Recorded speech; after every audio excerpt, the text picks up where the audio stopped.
بسم الله الرحمن الرحیم نحمده ونصلي على رسوله الكریم.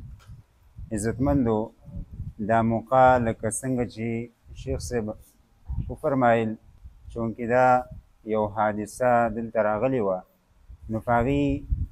مونږ راغونډ شوي یو. شیخ صاحب دې ژوند کې د الله رب العزت خیر او برکت زمونږ د ټولو دپاره واچوي. الله رب العزت دې له اوږده زندگی ورکړي مزید. ځکه دا نن چې الله رب العزت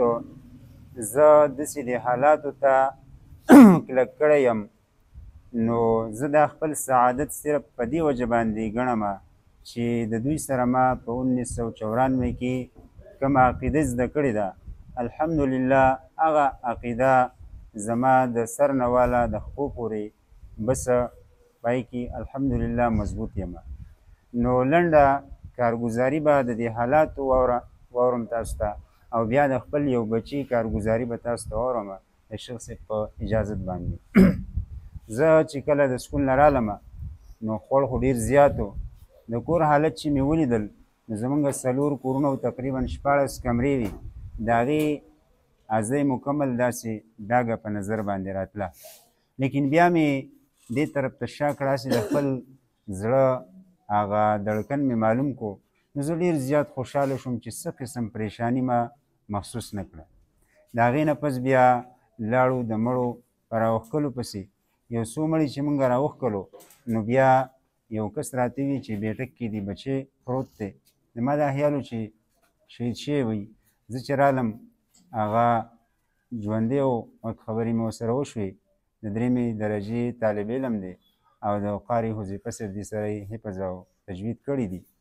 نو بس بیا سوچ مې دا وکړو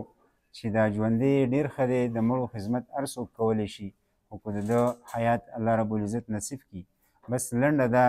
چې کله هغه هسپتال کې هوش کې راغی نو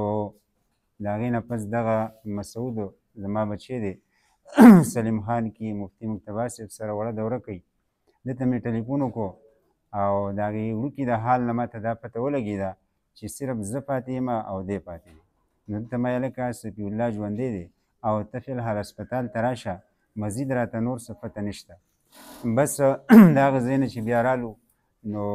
مختصر دا چې زمونږ په خاندان کې زما په خاندان کې 18 شهدا شوي، 3 زما رونه، یو زما لور او دغه شان ورېرونه ورېرې او کچ ماشومان دا ټول 18. لیکن د رب یو نظام دی او هغه خپل نظام په خپله باندې چلی. زما رب حاکم هم دی او حکیم هم دی. حاکم فیصله وکړه دا طرفونه او زمونږ نومونه دا لیست یې فرشتو له ورکړو. دې کې موږ بیا دننه د رب یو نظام دی په 3 باندې تقسیم کړو. یو هغه چې شهیدان شو، بل هغه چې زخمیان شو، بل هغه چې زما په شان پاتې شو. لیکن د دې دایرې نه بهر د دې ټول پاکستان د مسلمانانو په زړه کې الله رب العزت واچول چې دا غمځپلي خلک، لکه څنګه چې شیخ صاحب ذکر کړل چې ما اعلان وکړو، ما ته په ړنبۍ ورځ باندې ملګرو ویلي چې شیخ صاحب دې اعلان وکړو او مدرسې بندې شوې، طالبان به راځي او خدمت به کوي. نو ما به چې به یوازې شوم ما به ژړل. الله ګواه دی چې الله رب العزت عجیبه نظام دې داسې وکړو،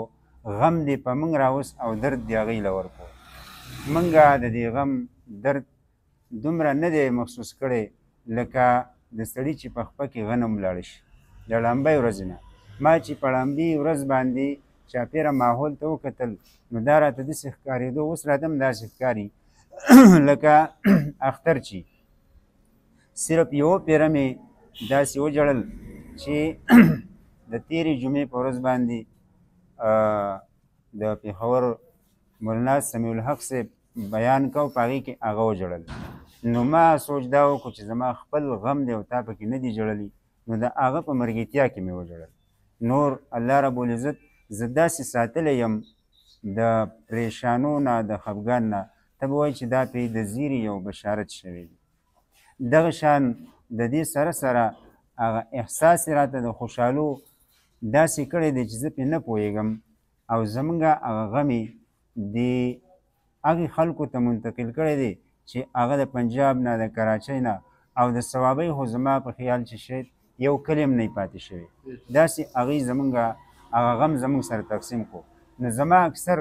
د رب سره چې کله زه دعا کوم په یوازیوالي کې دعا کوم نو زه یم الله رب العزت غم دې راوستی و لیکن خفګان زمونږ نه دې خدمتګارو واغست زمونږ مشران هغوی زمونږ نه هغه واغست ویم د قیامت په ورځ د دې شهداو چې کوم اجر ته ورکوي نو دوی له اول نمبر ورکړي او مونږ ته وروستو کړي اوس دلته چې څوک راځي نو زه د هغوی په راتلو باندې غمځپلی یم زما سره الفاظ نه چې ربه دوی ته زه څه وویمه چې دوی خوشحاله شي ځکه زه خو رب خوشحاله کړم نو زما ذمهواري خو دا شوه چې زه به دوی خوشحاله هم دا راته الله رب العزت په دې زړه کې داسې اچولي کله کله د ماما زامن مې دي جاوید صاحب ډاکټر دی نو هغه راته وایي ته لږ دا خبره مختصر کړه میلمانه ډېر دي نو زما زړه دا نه غواړي ځکه چې د محبت خبرې دا کو په ګینټو باندې خو دا ختمیږي نه د اولنۍ ورځې نه زما ذهن داسې جوړ دی چې دا کم تلي دي دا شهیدان دي کم چې موږ د هغوی په خدمت کې یو که خپل یو که د هر ځای یو انشاءالله چې دې دنیا کې دا ټوله دنیا د هغوی په غم باندې غمجنه شوه نو د الله د رحمت نه بعیده نه ده چې په قیامت کې دې له اجر هم الله رب العزت ورکړي نو د دې غم سره چې الله رب العزت زمونږ کومه اصلاح وکړه د عقیدې او د عمل دا تقریبا موږ ته په دې 45-50 سال کې دا موږ په کتابونو کې یا د شیخانو نه داسې نه و زده کړي لکه یو مثال ویم وی فلنحینه حیاتا طیبه الحمدلله دا ما په دې کې زده کړو چې د حیات طیبه څه شی دی الله ګواه دی د حیات طیبه کوم لذت چې دی زمونږ د مانځه چې اوس کوم لذت دی د دعا چې کوم لذت دی هغه په بل یو کیفیت کې الله رب العزت موږ ته راکړو نو زه د خپل رب نه په دې حالاتو باندې انتهایی خوشحاله یم چې زه قمقل ومه الله رب العزت هوښیار کړم او ما به آخرت له چې کار کوو د خولې په هدف پورې به مې کوه اوس انشاءالله الله دې باقي زندګي راکړي او امید کوو غواړو د الله نه چې د زړه نه د دین لپاره کار وکړو